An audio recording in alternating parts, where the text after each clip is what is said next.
Man, oh man, when Baker Mayfield was scratching the belly of the dog. Not a metaphor for anything. He was literally scratching the belly of the dog. Wow. Wasn't it he wouldn't pet the dog? That was the thing. Oh, was he? Oh, that's right. He was just sitting there and the dog was just like, please scratch my stomach. And that's what I said.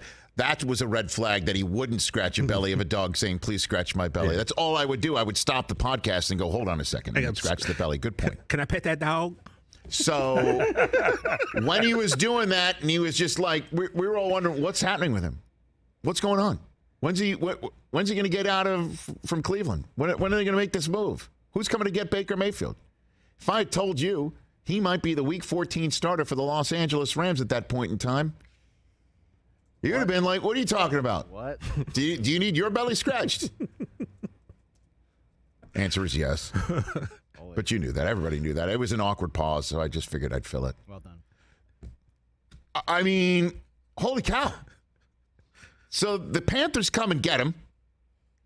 How about this being the actual story between the dog wanting a belly scratch and him potentially starting for the Los Angeles Rams tomorrow night to kick off Week 14 on Amazon Prime. The Panthers go and get him for Matt Rule,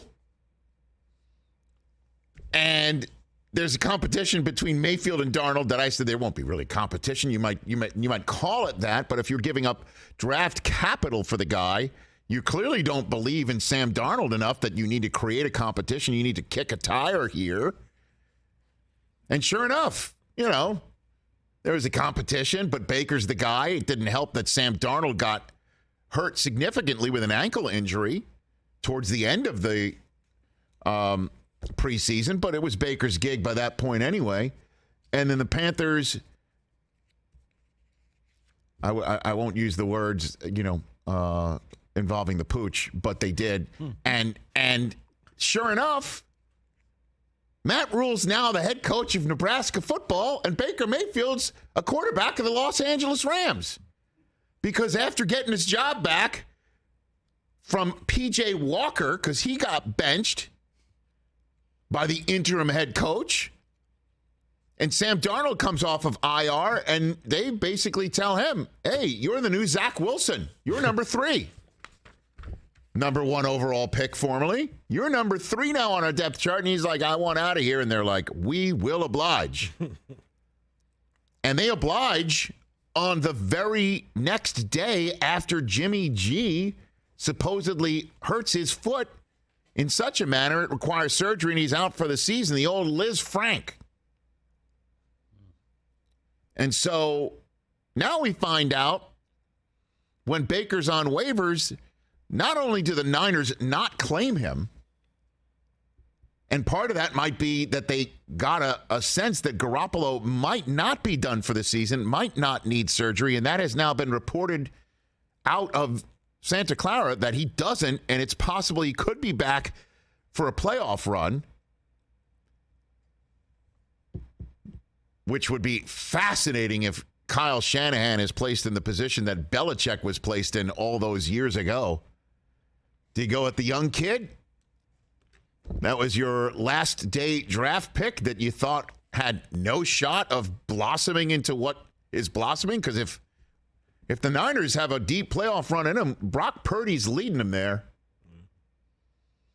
Remember that? Yep. You're going to go back to Bledsoe, or you're going to stick with the hot hand and Brady? And that was even the question after Bledsoe had to come out from the bench, off the bench, to win an AFC championship game because Brady got hurt. We forget about that part of the story.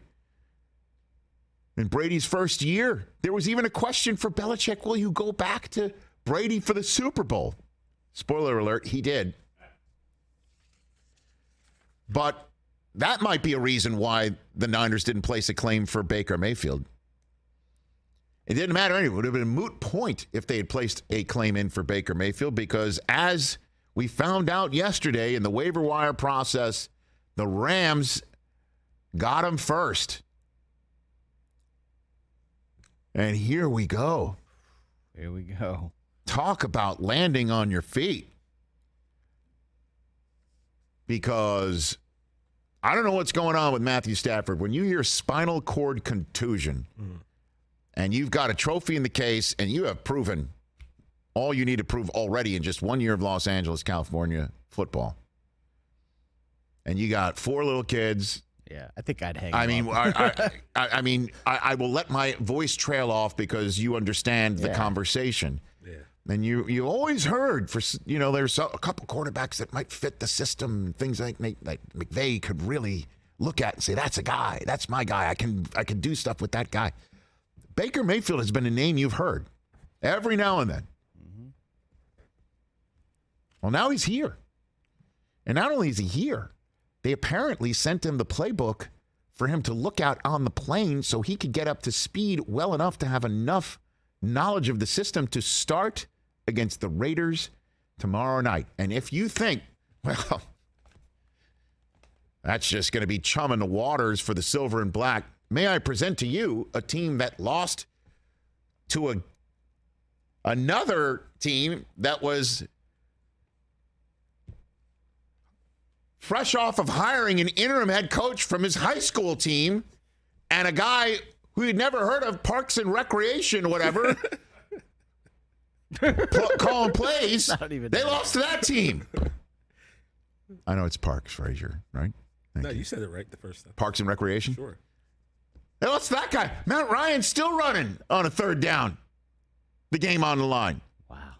And I know they've run 3 in a row, but crazier things have happened that Baker Mayfield could be cut on a Monday and win a football game for the defending Super Bowl champion Rams, who, by the way, are about to be right front and center on the country in a big way. Certainly that a 3-win team normally isn't. They got this Thursday night game. Please start Baker Mayfield because, I want to see it. And I'd love to see, McVay just dialed in on him and he starts winging it around to receivers that you've never heard of and are absolutely available on your waiver wire right now for your fantasy team. Well, the Los Angeles Rams have got this Thursday night game against Vegas. And they're on Monday Night Football at Green Bay next week. And then the centerpiece of Christmas Day. Can Baker Mayfield come in to Los Angeles and show Russ how it's done? As they're challenged to try and even put up a touchdown? The next 3 Rams games are nationally televised. Only game in town. Just in time for Baker Mayfield to plant his flag in Los Angeles. Oh, baby. I heard that. I'm like, way to go, you Les Snead. And we talked about it, Jim. We mentioned it on Monday. Like, why wouldn't the Rams put in a claim just to make sure, hey, San Francisco, you beat us on the McCaffrey trade? Our defending Super Bowl champion quarterback has the dreaded spinal cord contusion. That sounds way, way worse than a pelvic contusion. Okay. Right? This is serious. This sounds really serious here. And so Baker becomes available, and the Rams like, we'll pick up his last $1 million and change. Kroenke can find that in his ashtray. We got it. We'll do it. And see what's going on.